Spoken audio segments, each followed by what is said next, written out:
Hello everyone, welcome to my channel. আজকে তোমাদের জন্য নতুন একটি গল্প নিয়ে আসলাম। আর এই গল্পটি একদম ইন্টারেস্টিং হতে চলেছে। এই গল্পে আমরা দেখতে পাবো আমাদের গল্পের হিরো যখন কিউট আর হ্যান্ডসাম হয়, আর সে যখন এই গল্পের হিরোইনের প্রেমে পড়ে। কিন্তু আমাদের হিরোইন যখন কিউট হ্যান্ডসামনেস ছেলেদেরকে একদম পছন্দ করে না। এই কারণে সে যখন আমাদের নায়কের কাছ থেকে দূরে থাকার চেষ্টা করে, তখন আমাদের নায়ক কি করবে? সে কি পারবে তার এই কিউট হ্যান্ডসাম চেহারা দিয়ে আমাদের হিরোইনের ভালোবাসাকে জয় করতে, নাকি পারবে না? দেখতে হলে আমাদের গল্পের শেষ পর্যন্ত সাথেই থাকতে হবে।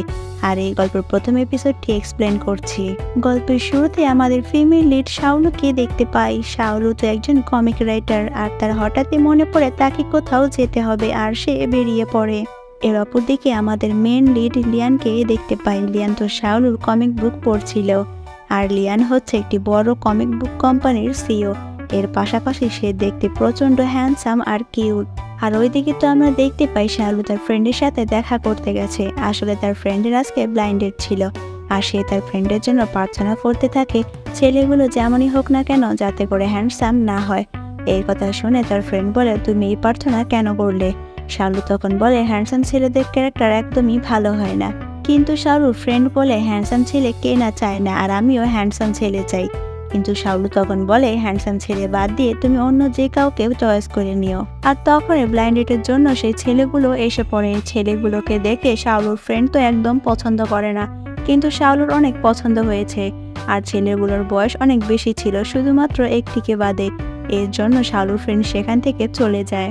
এরপরে শাওলু যখন সেখান থেকে বের হয়ে আসবে, তখন সে অ্যাক্সিডেন্টালি ভাবে পড়ে যাচ্ছিল, আর লিয়ান তাকে ধরে ফেলে। আর লিয়ান তো এতটাই সুন্দর আর হ্যান্ডসাম ছিল, কিন্তু শাওলু তাকে দেখে একদম ক্রাশ খায় না। সে তো উল্টো মনে মনে ভাবতে থাকে, সুন্দর ছেলে আমার জন্য মনস্টারের মতো। এই কথা বলে সে তার গায়ের উপরে বমি করে দৌড়ে পালিয়ে যায়। আর শাওলুর এরকম দেখে লিয়ানের অবস্থা কেই বা দেখে। এর পরের সিনে আমরা দেখতে পাই অনেক রাত হয়ে গেছে, কিন্তু শাওলু তো এখনো অফিসে কাজ করছে। আর অ্যাসিস্ট্যান্ট চ্যান তাকে ফোন দিয়ে বলে, তুমি তোমার কাজটা কমপ্লিট করে ফেলো, কারণ কালকে বস একটা মিটিং রেখেছে। এর জন্য তুমি তোমার কমিক বুকের পোস্টারটা তৈরি করে রেখো। এই কথা শুনে তো শাওলু অনেক রেগে যায়, আর সে মনে মনে ভাবে সে যখনই কোনো সুন্দর ছেলের পাল্লায় পড়ে তখনই তার সাথে এমন খারাপ কিছুই হয়। আর এখন তাকে সারা রাত ভরে কাজ করতে হবে। আর তখনই অফিসের লাইটে কিছুটা প্রবলেম হয়, আর তখনই সে কারো পায়ের শব্দ শুনতে পায়। এটা শুনে শাওলু তো লুকিয়ে পড়ে। সে মনে করে অফিসে হয়তো কোনো চোর এসেছে। আর লিয়ান বুঝতে পেরেছিল এখানে হয়তো কেউ ছিল, এর জন্য সে খোঁজার জন্য সামনে যায়। আর তখনই শাওলুকে দেখে সে ভয় পেয়ে যায়। আর শাওলু তো মনে করে এটাই বুঝি চোর, আর সে তাকে জুতা দিয়ে মারতে থাকে। আর লিয়ান তার হাতটা ধরে ফেলে। এরপরে একে অপরের দিকে তাকিয়ে চিনে ফেলে যে এইটাই তো সেই মেয়ে যে তার গায়ে বমি করেছিল। আর শাওলুও চিনে ফেলে এটাই তো সেই হ্যান্ডসাম ছেলে যার জন্য আমার আজকে ব্যাড লাক হচ্ছে। এই কথা ভেবে সে তাকে আরেকটা জুতার বাড়ি দিয়ে দৌড়ে পালিয়ে যায়। আর লিয়ান তখন বলতে থাকে, আমি কি দেখতে এতটাই খারাপ? তোমার প্রবলেমটা কি? এরপরে সেদিন সকালে অফিসে শাওলুর কলিগ তাকে জানায় যে আজকে অফিসে বস আসবে, আর আমরা তাকে সবাই দেখব। আর তখনই সেখানে তাদের বস লিয়ান চলে আসে। লিয়ানকে দেখে তো অফিসের সব মেয়েরা ক্রাশ খাচ্ছিল। আর ওইদিকে তো শাওলু তার খাবার নিয়ে ব্যস্ত হয়ে পড়ে, যার কারণে সে তার বসকে আর দেখতে পারে না। আর হঠাৎই তার মনে পড়ে কাল রাতের কমিক বুকের পোস্টারের কথা। এরপরে আমরা দেখতে পাই অফিসে একটা এমপ্লয় তো লিয়ানকে ইমপ্রেস করার চেষ্টা করে, কিন্তু লিয়ান তো তাকে পাত্তা না দেওয়াতে মেয়েটি কান্না করে সেখান থেকে চলে যায়। এরপরে লিয়ান তো শাওলুর সেই কমিক বুকগুলো পড়ে, আর সে ভাবতে থাকে এই মেয়েটার কমিক বুকগুলো পড়লে আমার মনে অজানা রকমের শান্তি চলে আসে। আর তখনই তার অ্যাসিস্ট্যান্ট চলে আসে, আর তাকে জানা যে আমাদের অফিসের একজন এমপ্লয় এই ড্রয়িংগুলো সাবমিট করে। আসলে এই ড্রয়িংগুলো শাওলুর, সে তাড়াতাড়ি করে এই ড্রয়িংগুলো করে দিয়েছে। আর লিয়ান তো সেই ড্রয়িংগুলো দেখে অনেক অবাক হয়ে যায়, আর সে ভাবতে থাকে আমার পছন্দের রাইটার তো আমার অফিসেই আছে। আর ওইদিকে তো শাওলু অনেক চিন্তায় পড়ে আছে, কারণ সে পোস্টারের জন্য ড্রয়িং করেছে, আর সেই ড্রয়িংগুলো সিলেক্ট হবে কিনা জানে না। তার বস হয়তো তার সাথে অনেক রাগারাগি করতে পারে।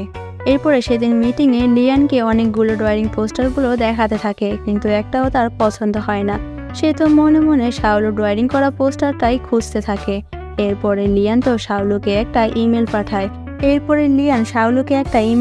আর ইমেলে লেখা ছিল, তুমি তোমার ড্রয়িং এর পোস্টারগুলো আবারও সাবমিট করতে পারো। আর এদিকে তো শাওলু তার বসের ইমেলটা দেখে সে অনেক ভয় পেয়ে যায়, আর ইমেলটা সে ওপেন করতে চাইছিল না। কিন্তু তার কলিগ তাকে উৎসাহ দেয় আর বলে তুমি ইমেলটা ওপেন করে দেখো, হতে পারে বস তোমাকে আরেকটা সুযোগ দিতে পারে। এরপরে শাওলু যখন ইমেলটা ওপেন করে আর সে সত্যি সত্যি দেখে তার বস তাকে আরেকটা সুযোগ দিয়েছে। এটা দেখে তার কলিগ বলে, দেখেছ আমি বলেছি না আমাদের বস অনেক ভালো, আসে তোমাকে আরেকটা সুযোগ দিয়েছে। এটা দেখে শাওলু মনে করে অ্যাসিস্ট্যান্ট চ্যানের জন্য হয়তো এমনটা হয়েছে, এর জন্য সে অ্যাসিস্ট্যান্ট চ্যানকে মনে মনে থ্যাঙ্কস জানাতে থাকে।